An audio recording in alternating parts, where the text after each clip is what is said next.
par jour, lettre dièse 12. Par une IA par jour. C'est notre 12e rendez-vous et voici la lettre d'info d'uneaparjour.fr. Je suis Bertrand Formet et je partage chaque jour une application d'IA générative que j'ai pu tester, et chaque samedi, cette lettre avec vous. Bienvenue à toutes et tous et aux 138 nouvelles lectrices et lecteurs qui nous rejoignent cette semaine. Nous étions presque 1000 la semaine dernière, nous sommes désormais bien plus, exactement 1100 à l'instant. C'est un grand plaisir de venir échanger avec vous dans vos boîtes chaque samedi, merci. Prête et prêt ? Allez, c'est parti pour les publications de la semaine sur le site, le focus et les lectures partagées. Voici les outils publiés cette semaine. Des applications pour générer des applications web ou leur design, automatiser des tâches, créer des supports éducatifs, produire de la musique, accompagné d'un nouveau modèle de langage. Phobis centralise des outils d'IA génératifs dédiés à l'éducation. Chatbot, génération de supports de cours, transcription, images et podcasts, avec plusieurs modèles de langage disponibles.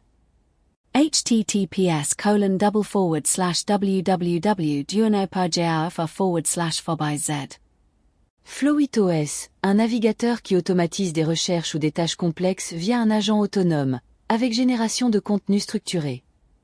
https://www.duonoparjr//flowithose. Base 44 génère des applications web à partir d'une instruction. https://www.duonoparjr//base-44. Aide automatise des processus en créant et déployant des agents à partir d'instructions en langage naturel, avec suivi et ajustement en temps réel. https://www.duonoparjr//adnt. Bolt AI produit des designs de pages, sites web ou applications, avec export et collaboration simplifiée. https://www.duonoparjr//bolt-re.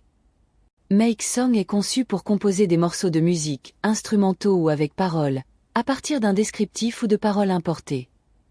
https://www.duonoparjr//make-song. Gemini 3 Pro est le dernier modèle de langage intégré à Gemini, capable de raisonnement multiple, de génération de code et de création d'infographies interactives. https://www.duonoparjr//gemini-3-pro. 3 applications pour un focus cette semaine. Certes, faire ce choix du samedi n'est pas toujours simple.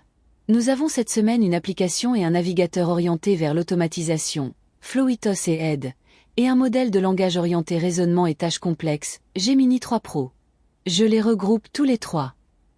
Ils me semblent apporter un changement important dans l'approche que nous avons ou avons pu avoir des IA génératives. Le raisonnement qui segmente les tâches complexes en une succession de tâches plus simples et les agents qui sont mis en place, apportent, en plus d'une pertinence accrue des générations, un temps différent, un temps plus long de production des réponses apportées. Ce rapport au temps interroge, je n'ai pas de réponse toute faite. Je vais continuer à creuser ce point et certaines et certains d'entre vous pourront certainement répondre par leur expertise à ces interrogations.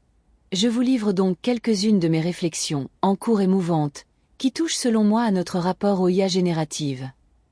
Des limites technologiques qui sont désormais rendues visibles. Un effet de design ou de marketing qui se traduirait par l'affichage d'étapes de raisonnement pour nous faire patienter après nous avoir habitués à des réponses quasi instantanées.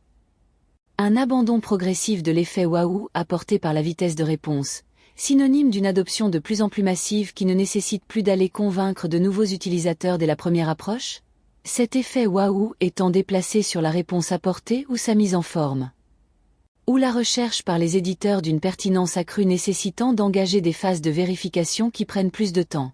La qualité serait alors en train de prendre le pas sur la quantité. La réponse est certainement un mélange de tous ces points, et il y en aura certainement d'autres à ajouter ou qui viendront les contester. Quoi qu'il en soit, il nous amène je pense à nous interroger une nouvelle fois, et à chaque fois, sur notre réception des réponses apportées et sur notre rapport à la machine. Hâte de lire vos avis sur ces questions. Mes lectures partagées de la semaine. 15 questions pour mieux comprendre l'IA générative où Fred Cavazza explique l'IA générative par 15 questions-réponses. La stratégie nationale pour l'intelligence artificielle, consolider les succès de la politique publique de l'IA, élargir son champ, rapports et recommandations de la Cour des comptes. L'ornithorynque n'existe plus, Internet vient de basculer du côté des machines. Un article de Tawhid Tiwi sur la présence sur Internet de plus de 50% de contenu généré. Classement compare, IA, des votes des utilisateurs au classement participatif des modèles. Article sur Hugging Face repéré via ce poste de Lucie Termignon. À chaque culture son intelligence artificielle. Un article qui compare les réponses à la question où se déroule en ce moment le conflit qui fait le plus de victimes humaines. Et interroge les visions du monde à l'œuvre. C'est la fin de cette lettre. Il reste le sondage de la semaine, que vous pouvez compléter par un commentaire, un message sur contact@uneaparjour.fr ou un DM sur les réseaux sociaux. Rendez-vous la semaine prochaine, même lieu et presque même heure. Parce qu'une IA par jour, c'est un article chaque jour sur uneaparjour.fr et une lettre par semaine directement dans votre boîte. Bon week-end, bonne semaine et à samedi prochain.